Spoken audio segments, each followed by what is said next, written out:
Allez, on y va? C'est parti.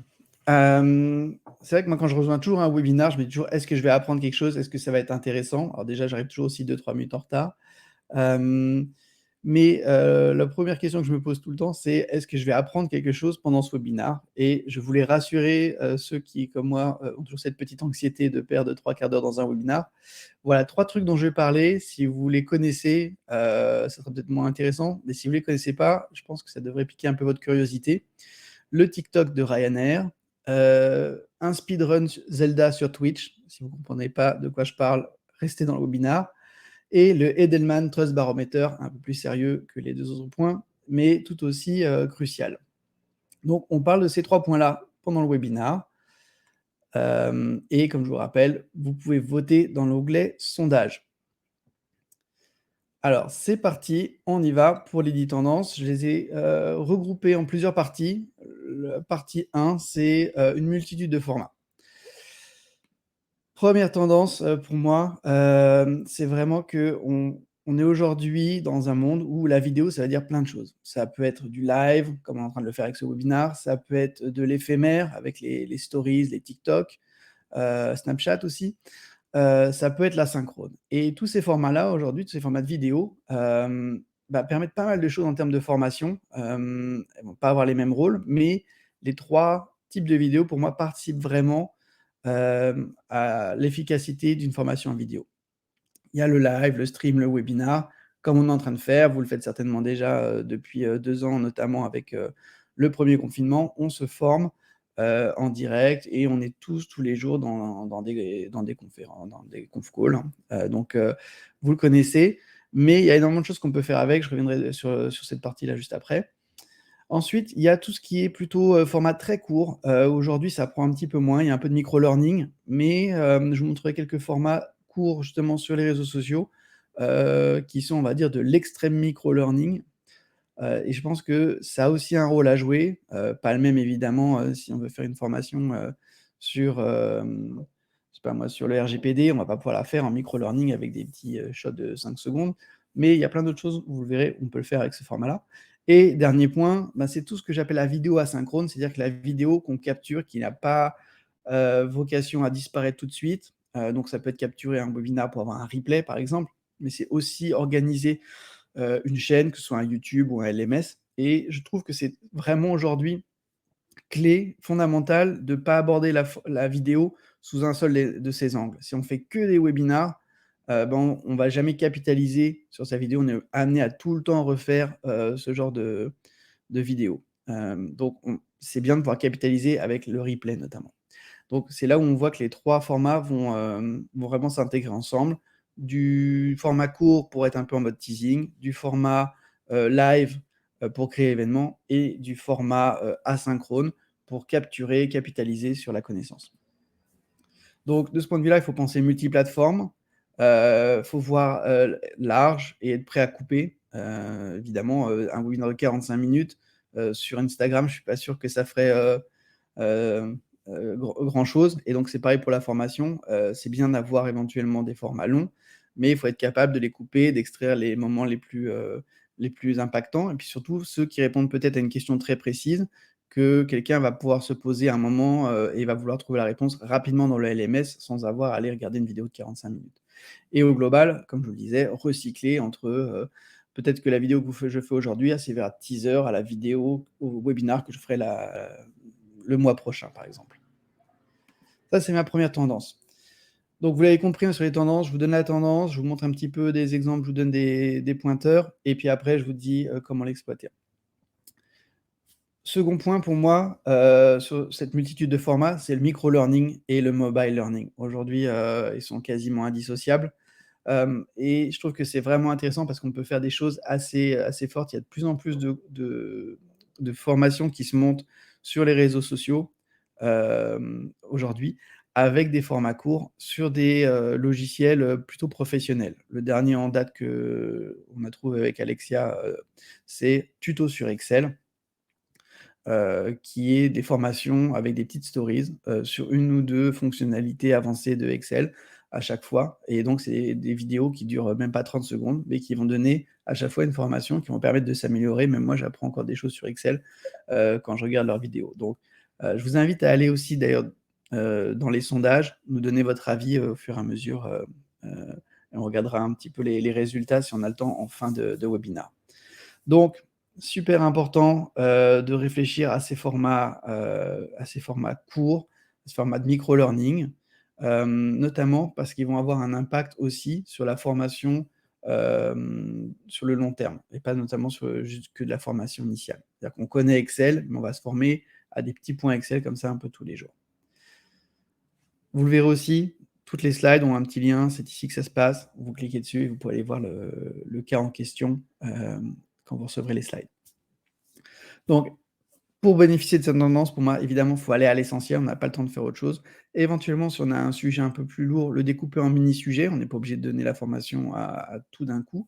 Et penser aussi en mode teaser, c'est-à-dire on veut faire du teasing sur: «Ah, tu sais que ça existe dans le logiciel comptable?» Bah, si tu sais pas, maintenant tu sais et si tu veux en savoir plus, évidemment, il y a une version plus longue avec éventuellement peut-être un webinar qui a été capté, une formation d'1/4 d'heure sur le sujet en question.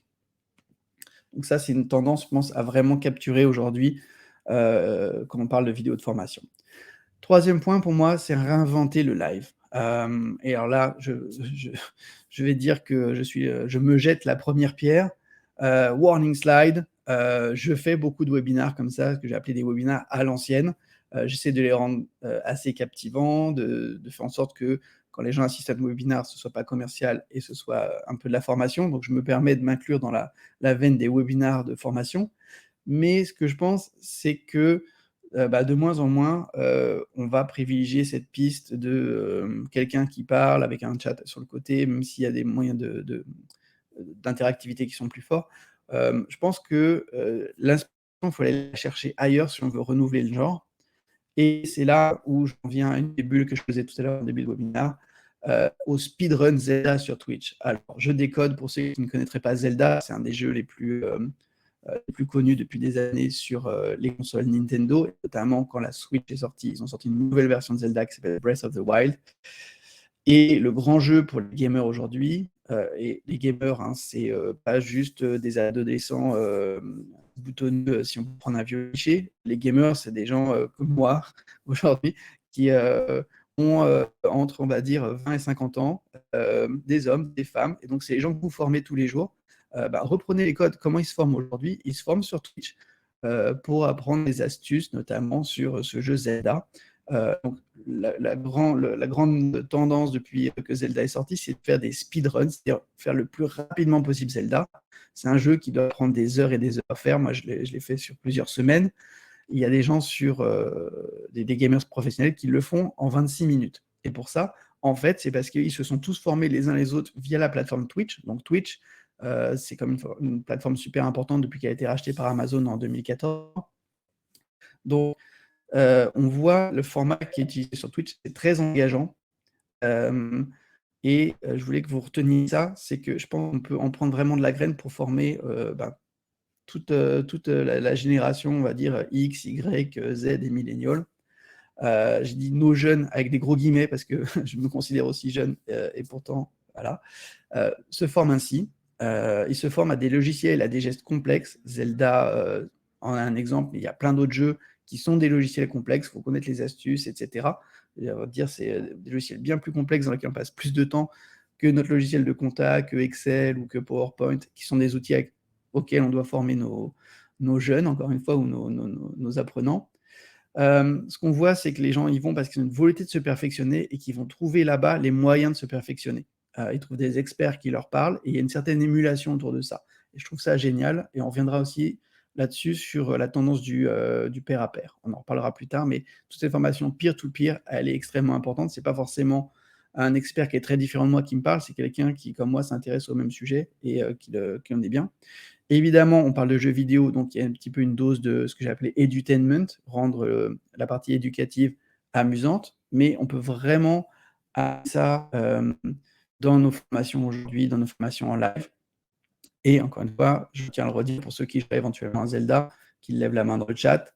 Zelda Breath of the Wild en 27 minutes, faut le faire. Et ça ne peut être possible que que si on a une approche en fait collégiale où tout le monde partage ses astuces et ses connaissances. Donc je pense que on se tourne pas assez en tant que formateur vers ces plateformes-là, mais il y a vraiment quelque chose à aller tirer là-bas.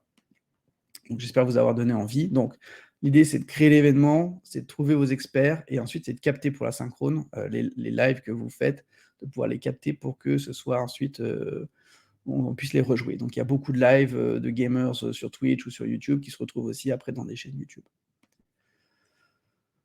Et le jeu vidéo, je rappelle aussi que c'est quand même une industrie qui est plus importante aujourd'hui que l'industrie du cinéma en termes de chiffre d'affaires.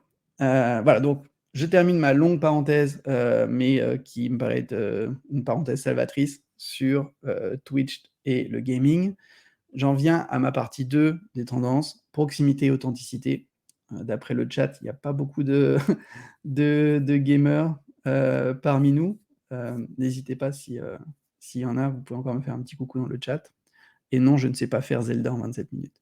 Proximité et authenticité, pour moi, c'est le deuxième chapitre de mes tendances, avec, en tendance 4, créer toujours plus de vidéos tout en restant vrai. Si on veut former en vidéo, il faut rester à jour, il faut être capable de capturer de plus en plus, d'informations de l'entreprise avec la vidéo, et ça, il faut le faire en restant vrai parce que je crois qu'on en a tous marre depuis le 1er confinement, on s'est tous habitués à des vidéos un peu informelles, à un style, relax, il y a des hashtags qui sont, «On veut du vrai», qui arrivent sur les réseaux sociaux, donc on a tous envie de quelque chose qui soit un peu plus simple que les formats hyper corporate. Moi, je me souviens d'avoir travaillé chez American Express quand j'étais aux États-Unis il y a 10 ans.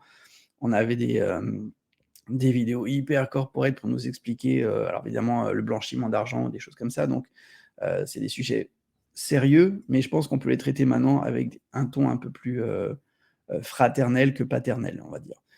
Donc pour moi, le confinement, le 1er confinement, la crise du covid au global, ça nous a vraiment amené un gros shift entre des vidéos qui sont réalisées une fois, dans un coin par une équipe, c'est très corporate et cetera, à des vidéos, plus informelles, éventuellement créées par ses pairs, par d'autres experts et cetera, et en avoir plus de quantité, être capable d'en produire tout le temps. C'est pas, une fois dans l'année, on fait venir une agence, on crée tous une vidéo, c'est on en crée en permanence avec, les personnes de l'entreprise.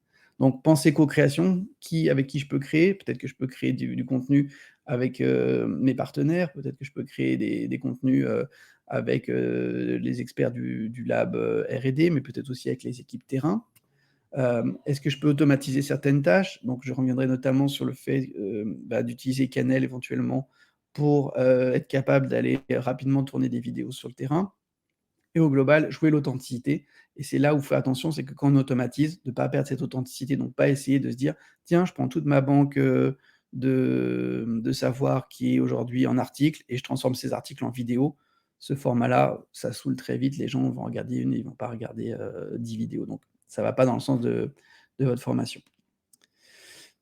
Autre tendance, de ce point de vue-là, c'est, rendre les formateurs autonomes sur la vidéo. Je pense que les formateurs se mettent en scène eux-mêmes ou qu'ils aillent mettre en scène, les gens qui ont le savoir dans l'entreprise. Je pense qu'aujourd'hui, les formateurs doivent être capables d'être un peu des reporters et d'aller faire leurs vidéos eux-mêmes. Le meilleur exemple que j'ai trouvé, parce qu'évidemment nos clients font pas mal de vidéos de formation, mais j'ai pas forcément, moyen de vous montrer, ce qui est quand même de la vidéo interne. Mais là, j'ai un autre client qui s'appelle, Nux, hein, que vous connaissez, la marque, de cosmétiques. Eux font leurs vidéos, en interne avec Canel, donc font des vidéos de formation et là, pour une fois, ils ont partagé aussi une de ces vidéos qui est super bien faite, sur leurs réseaux sociaux. Donc normalement, c'est des vidéos qui vont, à la formation de leur réseau de vente et là, celle-là, elle est sur Instagram, donc vous pourrez la voir en allant ici et on a un format qui est très sympa, donc ils ont pris un format, vertical, pour être justement aussi dans la tendance du mobile learning, des vidéos qui sont faciles à aller consommer sur, mobile et puis qui se prêtent bien à l'usage des stories sur Instagram et je trouve qu'ils montrent vraiment l'exemple. Là, on a, une pharmacienne du groupe, qui toute seule fait sa vidéo pour former le réseau de vente, à un nouveau, déodorant, bio. Voilà, donc je trouve ça, vraiment pertinent. Il y a pas besoin d'aide, avec les bons outils. Le formateur, je suis désolé pour le bruit dans la rue en bas de chez moi, si vous l'entendez sur le micro. Mais voilà, je dis qu'aujourd'hui, un formateur, il peut se mettre comme ça en avant ou il peut aller chercher les bons profils, réaliser ce type de vidéo. Donc pour ça, il faut équiper, il faut former, donc équiper avec, C'est pas juste cannelle, je vais pas essayer de vous le vendre à tout prix, mais c'est d'avoir les trépieds, un petit peu d'éclairage, un bon micro-cravate ou des choses comme ça. C'est d'avoir défini des formats, pour que, ben, toutes les vidéos puissent tomber dans le même format, qu'il y ait une harmonie et qu'on ne passe pas d'un formateur à l'autre ou d'une session de formation à l'autre à des formats très différents, on ne comprenne plus, ce qui se passe. Et au final, c'est de penser à l'apprenant. Comment est-ce que l'apprenant veut avoir l'information? Et là, typiquement, si je suis, vendeur Nux, je suis en boutique, bah, je peux prendre mon téléphone et avoir tout de suite accès à cette information du nouveau produit qui vient d'arriver, sur un mobile. J'ai pas besoin d'aller plus loin que ça. Donc penser à l'apprenant, ça me paraît quand même le minimum. Tendance 6, la vidéo pour des formations pair à pair. Donc, je vous l'ai déjà dit plusieurs fois, pour moi, le peer to peer, c'est vraiment une tendance importante. Donc, au-delà d'avoir des formateurs qui savent, se filmer ou qui savent filmer les autres, si on peut donner le pouvoir de la formation, à ceux qui, connaissent mieux le sujet, c'est-à-dire les gens qui sont sur le terrain, c'est aussi, important. Ça, c'est quelque chose qu'on fait aussi quand même, je pense tous, quand quelqu'un arrive dans notre équipe, on le forme un petit peu et tout ça, c'est plus ou moins formalisé sur les entreprises. Mais si on peut arriver à capitaliser, justement là-dessus, on peut arriver pour moi à à créer des vrais cursus de formation, pertinents et de pas perdre son temps à tout le monde, à refaire le même discours à chaque fois. Donc il y a vraiment, de la productivité à aller gagner de ce point de vue-là. L'exemple que je voulais vous mettre, parce que j'avais pas un exemple concret, mais je trouve que celui-là il est très parlant, c'est un exemple B2C, c'est Eva Longoria pour L'Oréal, à la toute fin, du confinement quand, pas mal de monde avait besoin d'aller faire un tour chez le coiffeur et on n'y avait pas accès, qui a fait une démonstration qu'elle a filmée toute seule, dans sa salle de bain, de comment, refaire sa couleur avec, je sais plus quel produit L'Oréal. Et j'ai envie de dire que ça, aujourd'hui, en tant que canal de formation, on le fait tous déjà. On va tous regarder des vidéos, pas forcément d'influenceurs, pas forcément de stars comme Eva Longoria, mais on va tous aller regarder des vidéos sur les réseaux sociaux pour se former et se faire former par des gens qui sont dans la même situation que nous. Et je pense que donc on peut vraiment capter ça dans les équipes et dire: «Bah, voilà, comment, la personne qui a prévu tel produit, qui a créé tel produit peut aider les autres personnes à se former dessus. Comment les gens qui utilisent déjà tel logiciel dans les call centers peuvent former leurs collaborateurs qui arrivent, aussi dans le call center». De ce point de vue-là, j'en viens à l'Edenman, Trust Barometer dont je vous parlais en tout début de webinaire. L'Edelman Trust Barometer, il est conduit tous les ans, par l'agence Edelman. Il comprend énormément de sujets et sur le sujet de la crédibilité, des sources, d'informations sur les entreprises, tous les ans, ce qui revient, c'est, la même chose, c'est l'expert de l'entreprise qui fait le plus foi sur l'entreprise. Donc je pense que d'utiliser, un expert de l'entreprise qui sait de quoi il parle et pour moi expert, c'est pas forcément la personne avec la blouse blanche comme la pharmacienne Nux de tout à l'heure, mais c'est la personne qui connaît son job, c'est quand même, fondamental. Comme je vous le disais tout à l'heure, hein, je vous rappelle le modèle 70-20-10, qui, en gros dit, on se forme, toujours un petit peu par soi-même, on se forme avec les formateurs aussi, mais on se forme aussi beaucoup avec ses collaborateurs. Donc la tendance du peer to peer à mon avis, elle ne fait que mettre en lumière, des formations qui se faisaient déjà parce qu'on s'entraide entre collaborateurs. Donc l'idée, c'est plutôt d'accompagner la tendance, pour pouvoir capitaliser sur les savoirs, donc tous ces types de formations qui ne sont pas forcément toujours codifiées. Et juste avoir les bons outils pour encadrer ça et organiser, ça et éventuellement même aller, un peu plus loin que ce qui se fait d'habitude et d'aller, j'allais dire inviter les collaborateurs à, capitaliser sur leur savoir pour justement aider les nouveaux arrivants. Ça, c'était ma partie 2. La partie 3, on va parler un petit peu, d'ubiquité de la vidéo. La vidéo aujourd'hui, elle est partout dans la formation et pas juste sur le digital et on va parler aussi d'interactivité. Donc de ce point de vue-là, pour moi, le premier point, c'est de parler de blended learning. Encore une fois, c'est pas une tendance qui est nouvelle, mais je pense que la vidéo s'est vraiment invitée dans le mix avec, ce qui nous est arrivé ces dernières années. Et je pense qu'au-delà de ça, la vidéo, elle va avoir certes un impact, elle peut remplacer une formation initiale, même si c'est pas forcément toujours idéal, mais cet apprentissage-là, il est limité. Donc dans le temps et s'il est non entretenu, ben, je vous apprends rien, vous êtes dans la formation, on n'entretient pas un savoir où on n'en a pas l'utilité, bah, le savoir tend à décliner. Je crois qu'en anglais, on parle de forgetting curve même.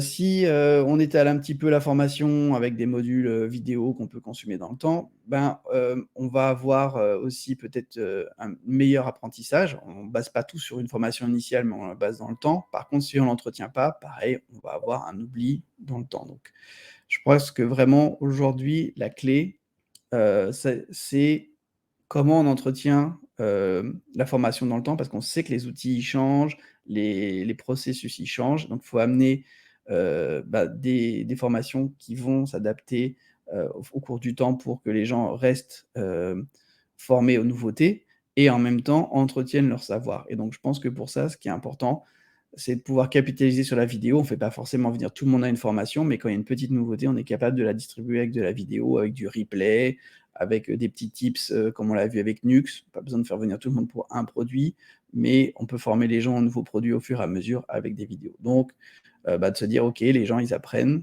ils oublient un petit peu, mais on leur remet une couche, de façon assez régulière où on leur apporte des nouvelles connaissances qui font, grandir leur learning curve». Voilà pour ce point-là. Donc, vraiment jouer sur cette idée de, s'il y a une formation initiale, bah, si elle est en replay, ça permet quand même de retourner sur une formation qu'on a suivie. Ça me paraît quand même la base. Mais de penser pour chaque formation à un contenu additionnel. Comment j'ajoute des modules pour aller plus loin, parce qu'on ne pourra pas avoir tout couvert en une journée ou en 2 heures de formation et comment on c'est un petit peu comme le vaccin aujourd'hui, comment on va programmer des piqûres de rappel, ou des mises à jour, constamment, pour que l'employé, continue de rester formé et au bout du jour. De ce point de vue-là, je vous ai mis ici encore un exemple un peu B2C, vous irez voir, c'est Lauren Jumps, donc je me suis intéressé un peu à la corde à sauter pour me remettre en forme, récemment et je suis tombé donc sur cette Anglaise, qui, poste des fois des vidéos de elle, il y a 1 an, où elle savait pas du tout faire de corde, à sauter et qui fait maintenant des figures et des trucs incroyables, et qui donne des conseils pour le faire et je trouve que c'est intéressant justement de se dire: «Bah, voilà, il y a tout, pour se former grâce à elle sur Instagram à la corde à sauter», avec à la fois, comment démarrer, puis après comment devenir, comment faire des trucs encore plus poussés. Donc je trouve que c'est un excellent exemple et c'est encore une fois du micro learning, une petite vidéo par jour ou, par semaine pour renforcer un ou développer un savoir existant. 8e point, là, on va parler un peu de storytelling. Je pense que, dans l'interactivité, ça joue. C'est peut-être le premier point d'interactivité, c'est que la vidéo, elle donne envie, et donc de ce point de vue-là, aujourd'hui, avec des formats qui se raccourcissent, même si on peut jouer sur le long, le replay et cetera, il faut être capable de raconter, je pense, des histoires vraies et des histoires, courtes. Et là, je vous ai mis, je pense, la quintessence, de sur le sujet. Donc j'en viens à mon troisième point, mon troisième teaser de début de webinaire qui est, le TikTok de Ryanair et pour le coup, je vais vous passer la vidéo sans le son, et vous verrez ce que je veux dire. Je vous la passe la vidéo et ensuite, vous comprendrez pourquoi j'ai un avion, avec une bouche collée dessus.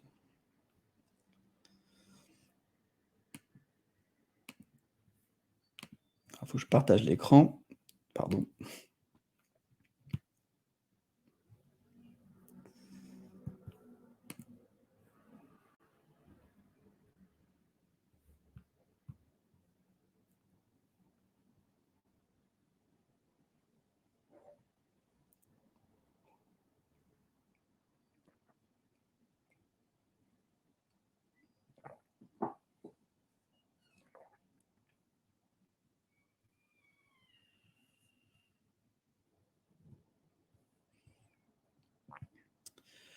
Voilà donc, on va revenir.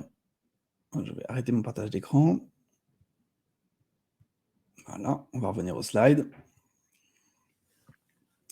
Je reste un tout petit peu à côté pour vous expliquer. Donc, ce que je trouve intéressant dans cette vidéo, vous dire pourquoi il nous passe un TikTok avec des images qui flashent dans tous les sens. Et je trouve que cette vidéo, en fait, elle est intéressante parce que c'est une mini formation aux valeurs de la marque employeur de Ryanair.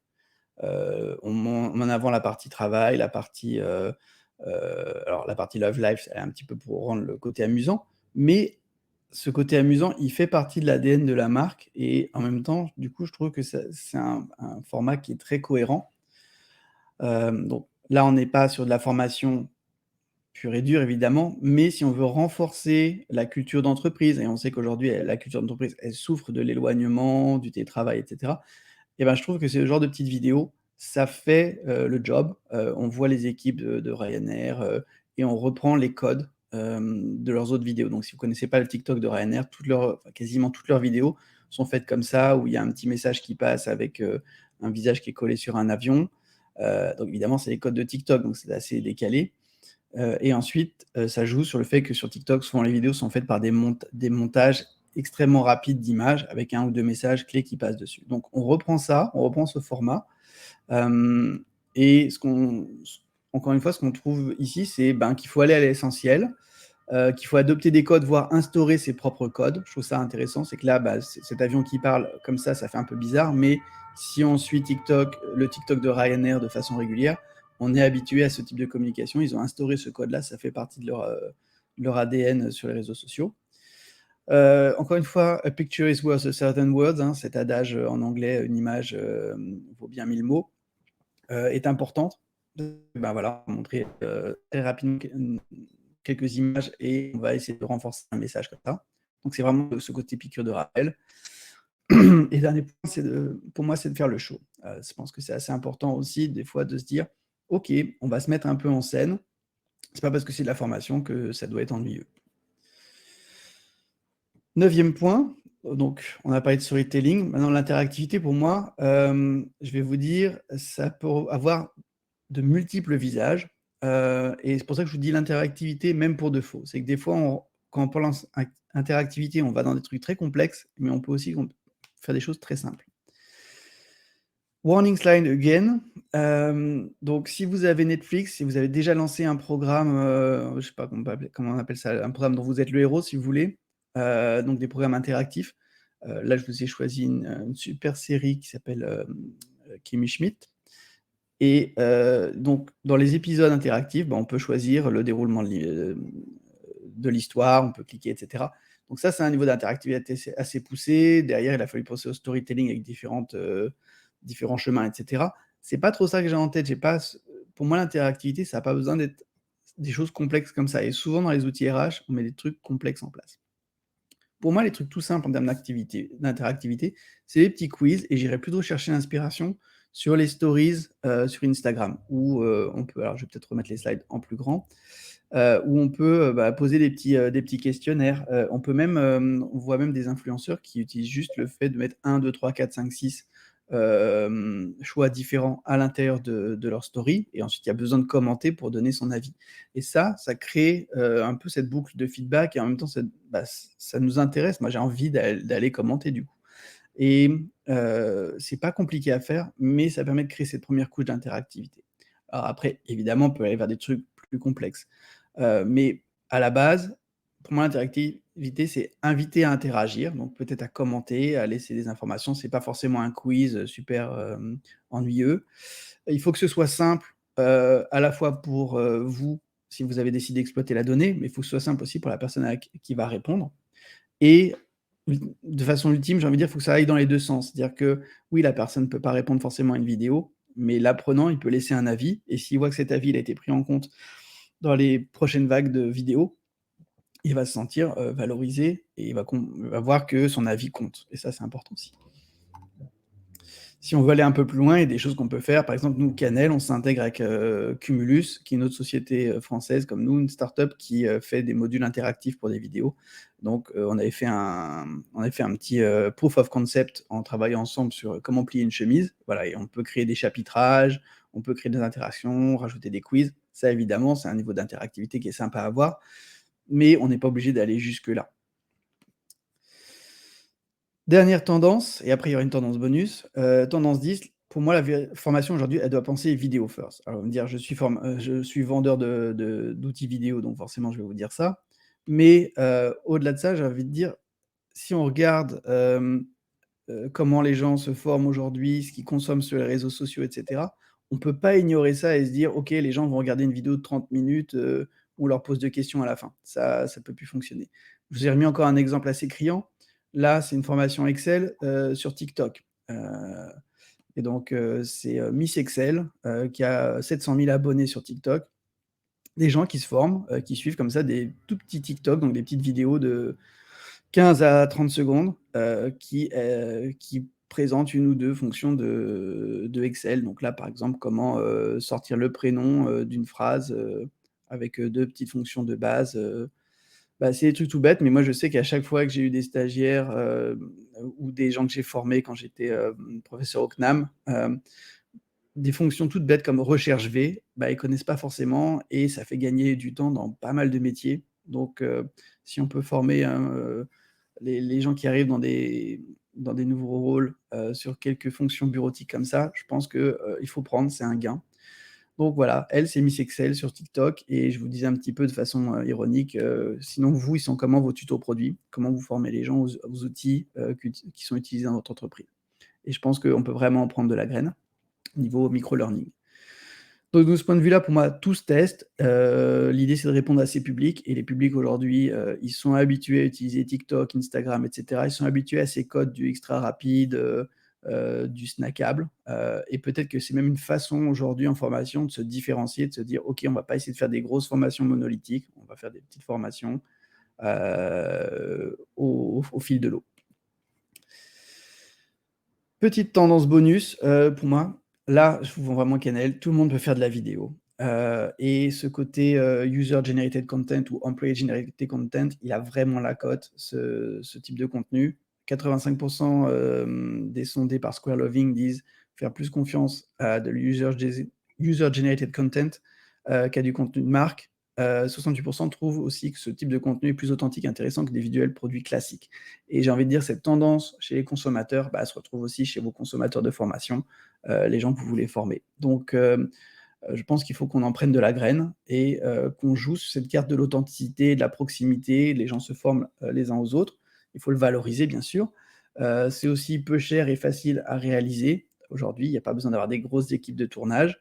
Il faut juste, encore une fois, équiper et encadrer les gens et il faut juste y penser. Il faut juste qu'à un moment, on se dise: «Bah, tiens, oui, il y a un tel qui va former 3 nouvelles personnes dans l'équipe. Si on sort tel téléphone pour le filmer et puis, on récupère comme ça, 20 minutes de formation à un outil, et on l'a et même si cette personne-là, demain, elle passe sur un bus, ou, elle décide de prendre une année sabbatique ou de quitter l'entreprise, ben, ce savoir, il a été capturé à ce moment-là. Donc tout ça, c'est évidemment plus facile avec Canel. Donc je vous invite à découvrir Canel, je vais vous mettre le lien tout de suite dans le chat. Si vous voulez en savoir plus, vous avez évidemment, notre démo. Donc ça, c'est le premier point. Donc voilà, petite vidéo de comment on utilise l'application pour shooter un film, une formation.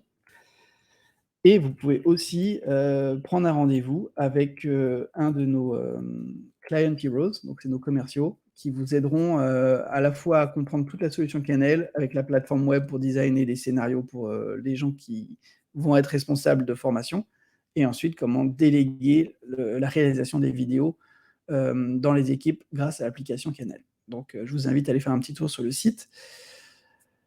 Petit cadeau, parce que c'est encore le début de l'année. N'hésitez pas à nous retrouver, à retrouver nos webinars. Il y en a toutes les semaines sur, canel.io/webinar et n'hésitez pas non plus à aller télécharger nos guides. Donc vous aurez ces liens dans la présentation que vous pouvez télécharger demain, vous recevrez un petit email. Notamment, comme des fois on n'aime pas remplir des formulaires pour télécharger des guides, on vous a créé un petit pack de Noël. Celui-là, je le pousse encore jusqu'à la fin janvier. Un pack Noël, alors pardon, il est écrit comme, mais c'est un pack Noël de formation, je vous rassure. Je vous mettrai le bon lien dans les slides et vous avez plusieurs, guides et cas clients, qui parlent de la vidéo dans le domaine de la formation. Voilà, vous retrouvez aussi, je vous le fais pas maintenant, un petit tour de Canel, directement dans les slides. Donc comme ça, vous verrez un petit peu les différentes fonctionnalités qui peuvent vous aider pour, intégrer la vidéo dans vos formations. Alors, j'espère que vous avez un petit peu répondu au sondage, que ça vous a permis d'avoir un petit peu d'interactivité. D'habitude, j'ai un peu plus de questions que ça sur, ce type de webinar, mais n'hésitez pas, je suis encore là 10 minutes, si vous le souhaitez pour répondre à vos questions.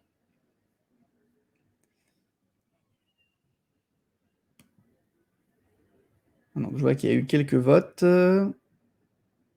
Donc notamment, vous êtes tous en train de voter, j'espère là, sur quelle est selon vous la tendance 2022 la plus importante pour la formation vidéo. Et pour l'instant, ce qui a l'air de ressortir... Ah, j'ai perdu le lien. Mais ce qui avait l'air de ressortir, c'était favoriser les formats courts.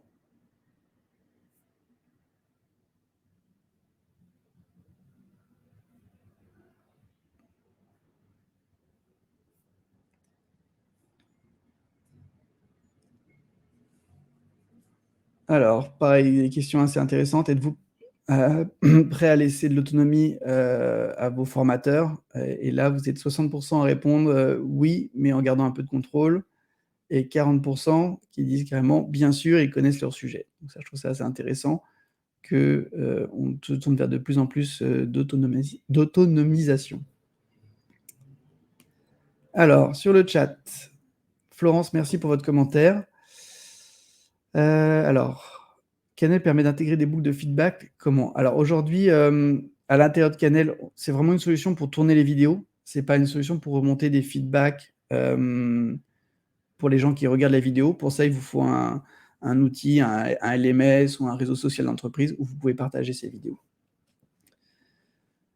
Nous, on s'arrête aujourd'hui à la création de contenu et on est en train de travailler pas mal sur des intégrations avec des outils type LMS ou réseaux sociaux d'entreprise pour que justement le contenu puisse être partagé directement sur ces plateformes, mais on n'a pas vocation à remplacer ces plateformes.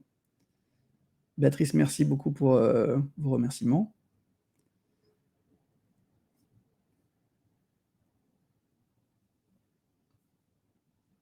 Est-ce qu'on a d'autres questions avant que je ferme le webinaire?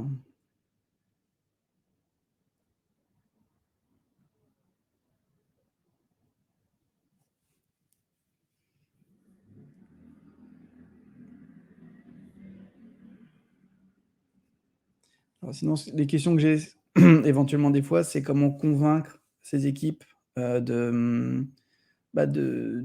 vouloir faire des vidéos. C'est pas toujours facile. Et mes conseils, généralement, ça passe par le dialogue, ça passe aussi un peu par la flatterie, pour expliquer que c'est eux qui ont la connaissance et qu'on va valoriser leur savoir, leur expérience. C'est aussi jouer, évidemment, sur ceux qui ont plus d'appétit pour... qui sont plus partants, plutôt que d'essayer de forcément convaincre tout le monde, et d'avoir tous les grognons ou les gens qui traînent les pieds. Alors, je vois, Florence, vous avez une autre question. N'est pas prévu d'être sur un LMS. Donc, alors, les vidéos Canel, elles sont faites pour être utilisées où on veut. Hein, c'est des fichiers vidéo classiques. Et évidemment, on peut les brancher sur un LMS, mais j'ai peut-être pas bien compris votre question. Ah, d'accord, mais ça, c'est quelque chose qu'on nous pose assez régulièrement comme question, donc c'est sur notre roadmap. Mais aujourd'hui, on est sur du format vidéo.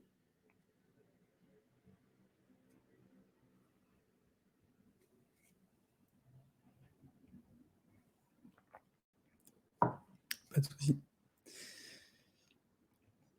Très bien. S'il n'y a pas d'autres questions, je vous remercie de votre attention et je vous remercie des questions qui ont été posées ici. J'espère que ce webinaire vous aura permis de vous ouvrir quelques chakras, notamment aller voir un petit peu côté Twitch et réseaux sociaux, notamment TikTok, ce qu'on peut amener dans le monde de la formation pour le dynamiser encore plus en 2022. Je vous remercie et vous aurez un lien vers ce webinaire en replay si vous le souhaitez pour vos équipes et vous aurez les slides dans un email qui vous arrivera demain matin. Bonne fin de matinée, bon après-midi et bonne fin de semaine à tous.